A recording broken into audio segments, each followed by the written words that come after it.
एक सेकंड में यहाँ पर रोकूं, एक बापूजी का चमत्कार देखा था मैंने, खुद देखा था, थोड़ा सा बड़ा करके बताता हूँ आपको और करीब लाके, अच्छा लगेगा। बलांगीर एक जगह है,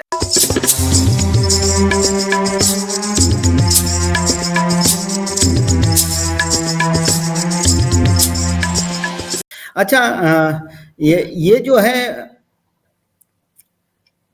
अब मैं थोड़ा सा आपसे जटिल प्रश्न करने जा रहा हूं, जो प्रश्न होनी चाहिए, जिसको लोग जानना चाहते हैं कि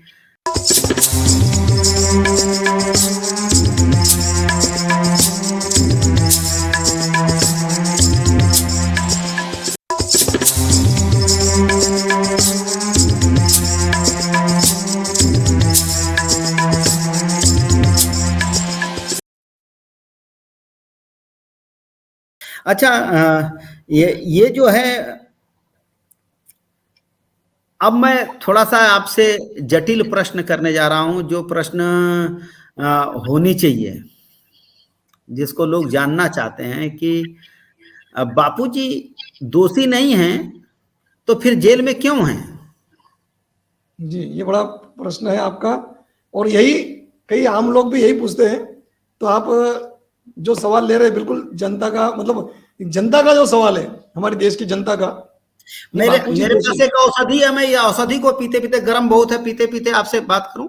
जरूर जी जरूर जी जी जी बताओ। तो जी, थोड़ी मुझे भी पिला दीजिएगा बीच में। अरे आपको समर्पित है, जय हो। तो आप सब लोग का भी जी, मेरे वीडियो पर भी ऐसी कमेंट आती है कईयों की कि बापूजी, यही कमेंट बस कि बापूजी यदि निर्दोष है तो जेल में क्यों है। तो इसमें यही कारण है कि बापूजी, धर्मांतरण को बापूजी ने रोकने के लिए बहुत बड़ा कार्य किया है, बहुत बड़ा। मतलब आज आपके इसी वीडियो पर लाइव चैट में किसी की कमेंट आज दोपहर में देख ली थी मैंने, जब आपने लिंक क्रिएट किया आज या कल में, कि हाँ बापूजी ने धर्मांतरण के लिए, देखा मैंने इसी वीडियो पर कि धर्मांतरण रोकने के लिए बापूजी ने जो कार्य किया है, तो उसमें बहुत बड़ी। एक सेकंड में यहाँ पर रोकूं, एक बापूजी का चमत्कार देखा था मैंने, खुद देखा था, थोड़ा सा बड़ा करके बताता हूँ आपको और करीब लाके, अच्छा लगेगा। बलांगीर एक जगह है उड़ीसा में, तो वहां मैं गया था अपने कुछ भक्तों के साथ, ऐसे घूमने निकले थे हम लोग, भारत भ्रमण में चलेंगे, तो हमने ऐसा संकल्प किया था कि ऐसे जगह चलेंगे, ऐसे जगह रुका करेंगे जहां कोई तीर्थ ना हो जी।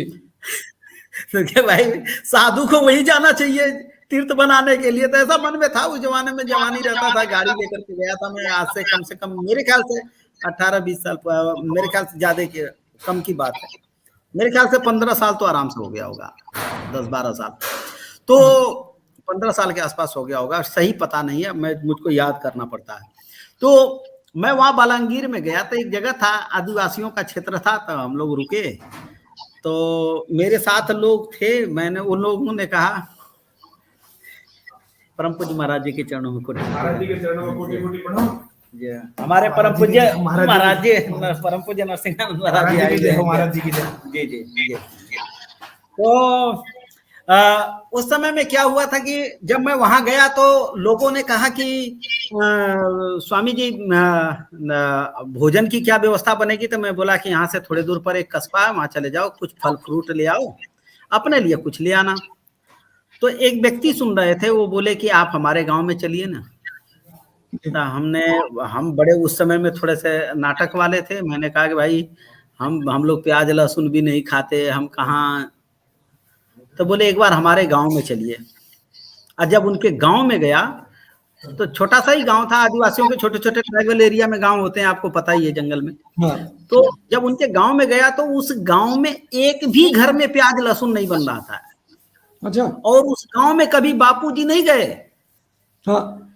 और एक व्यक्ति केवल पहले कभी हरिद्वार आया था, फिर वो जाकर के बताया, फिर धीरे धीरे पूरा गांव का जुड़ाव हुआ बापूजी से, फिर कई लोगों ने जा जाके बापूजी से दीक्षा लिया, और पूरा गांव शाकाहारी।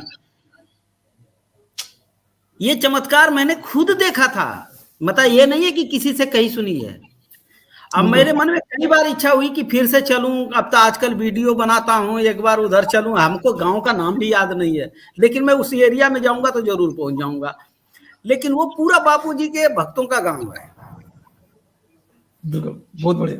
और अगर कोई उस गांव से सुनता हो तो भैया आप लोग कृपा करके हमको कमेंट ही कर दो। हमारे इस जो व्हाट्सएप नंबर हमारा इस पर दिख रहा है 9997, इस पर एक बार आप लोग मैसेज कर दो ताकि हमें आने में सुविधा हो और हम वहां आकर के विस्तार से आप लोगों से बात करना चाहते हैं। अब आप अपनी बात को कहें, क्योंकि मेरे ख्याल से ये बात आपसे शेयर करना मुझको अच्छा लगा। चलिए, अभी आपने ये बात बताई कि पूरा गांव मतलब लहसुन प्याज नहीं खाता और इतना पूरा गांव जुड़ गया बापूजी से। तो ऐसे कई लोगों के व्यसन बापूजी ने छुड़ा है, शराब छुड़ा दी। ये भी एक सूरज जी चौहान के जो है सुदर्शन न्यूज चैनल के, उन्होंने तो आंकड़े रखे थे कि बापूजी के वजह से कितना नुकसान हुआ है उन कंपनियों का जो ये सब मतलब शराब है, वाइन और ये सब और भी जो चीजें है।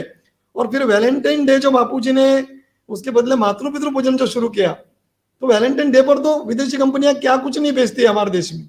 तो वो सब बोला। एक उदाहरण मैं आपको, जैसा भी आपने अनुभव बताया व्यसन का, तो एक पत्रकार लालवानी जी, शायद ऐसा उनका नाम लालवानी जी है, उनका एक अनुभव। एक बार बापूजी के मतलब सत्संग चल रहा था और ये न्यूज कवर करने के लिए वहां गए थे। तो बापूजी को, अभी वो पत्रकार थे, तो समिति ने उनको बापूजी के पास मिलने का अवसर दिया। तो बापूजी के पास सामने गए तो लालवानी जी ने प्रणाम किया। मन में उनके श्रद्धा नहीं, कोई भाव नहीं, लेकिन शीश तो नवाना पड़ता है, औपचारिकता, केवल औपचारिकता, एक फॉर्मेलिटी। उन्होंने ऐसा शीश झुकाया। फिर गुरुदेव ने उनको पूछा कि क्या तू शराब पीता है? बोले हाँ पीता हूं। तो बोले क्या तू मांस खाता है? बोले हाँ बिल्कुल खाता हूं।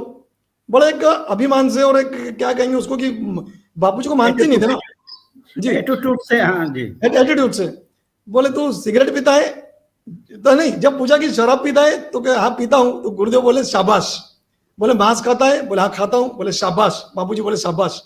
बोले सिगरेट पीता है? बोले रोज के 17 पैकेट लग जाते हैं, सिगरेट तो लगातार चलती है। शाबाश। तो बोले क्या आप छुड़ाएंगे क्या मेरी? इस लहजे में बोला हो, इस लहजे में कि क्या आप छुड़ाएंगे मेरी शराब और सिगरेट? तो बापूजी बोले रख मूंछों पे हाथ और बोल कि अब नहीं पीऊंगा। तो बापूजी का वो प्रभाव वाणी का, वो तो ब्रह्म की वाणी, उसने भी मूंछ पे हाथ रख दिया और बोले कि नहीं पीऊंगा। फिर क्या, जो इतनी सिगरेट रोज पी रहा है, जो इतनी शराब रोज पी रहा है, जब वो शराब पीने के लिए बैठे तो नहीं पी सके। जैसा लगा कि कोई थप्पड़ मार रहा है, उनको मतलब वो संभव ही नहीं हुआ पीना, और उनकी आदत छूट गई। अनुभव खुद उन्होंने बताया है, लालवानी जी है जहां तक मेरा ख्याल है। यदि किसी दर्शक को याद हो नाम तो यहाँ कृपया लिख दीजिएगा कमेंट में, मुझे लगता है लालवानी जी होंगे। तो चलिए आगे, आपका जो सवाल था कि बापूजी दोषी, मुझे लगता है यही सवाल था ना कि बापूजी दोषी है तो जेल में क्यों? जेल में क्यों? जी जी, जेल में क्यों? तो यही कि